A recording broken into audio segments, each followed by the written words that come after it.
Well, it's just after 8 o'clock. This is Friday on my way back home. Stayed in Corinth, Mississippi last night. Didn't get 10 miles down the road, and I got hit. I got sideswiped. I was on State Highway 2 and riding down the center, and a Mustang came across the center line. And I couldn't believe it, but I swerved over to the side, and at the last second, it clipped me. And it hit right on the corner of my tracks boxes, and he bounced off and I wobbled. And it's about 25-30 minutes later, and I'm kind of back to a normal heart rate, but these boxes are on kind of flexible mounts, and I can't see that it did any damage other than springing the lid on that box. I had tied it down with a tie strap just as double insurance, and it's still tight. I had clamped the side boxes on as tight as I could. But as far as I can tell, it's gonna hold together for the rest of the trip, and other than a little wobble, I didn't even skid on the road. And now I'm back on Mississippi country roads.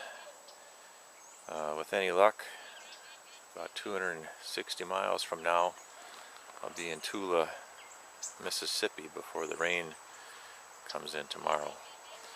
So thank God that I was driving defensively, because people in Mississippi, probably a girl texting on her way to school, are not watching out for motorcycles.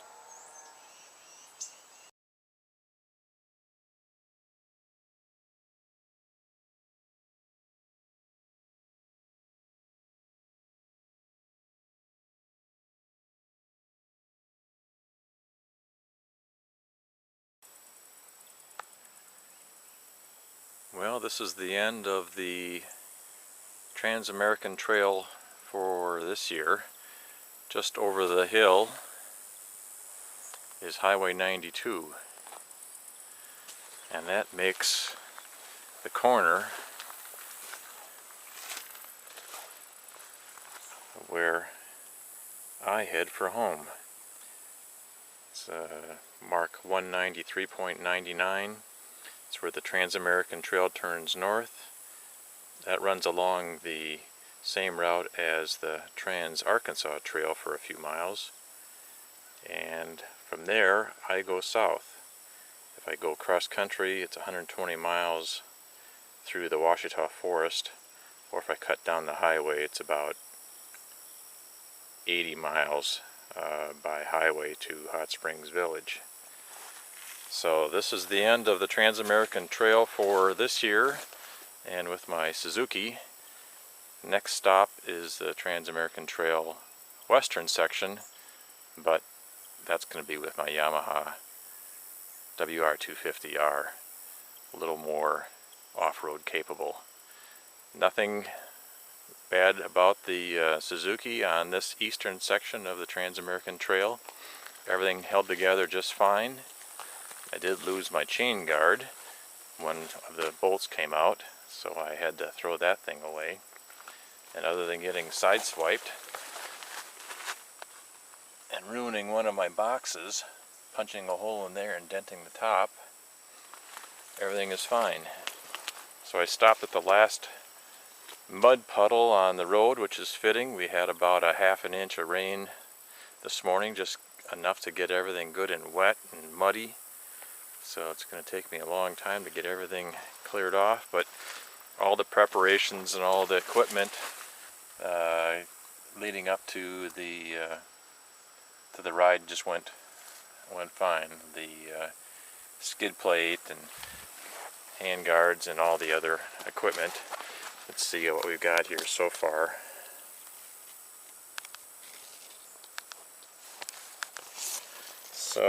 So far today, 236 miles, top speed 72 miles an hour, but that was on the freeway or on the highway coming down from where I spent the night. And see what if this agrees. 177. That's since I filled up with gas last. So far 49.7 miles per gallon today.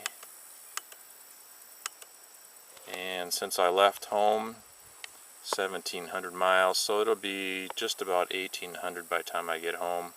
That's riding highway from Hot Springs Village to Tellico Plains, Tennessee, and then back on the Trans-American Trail.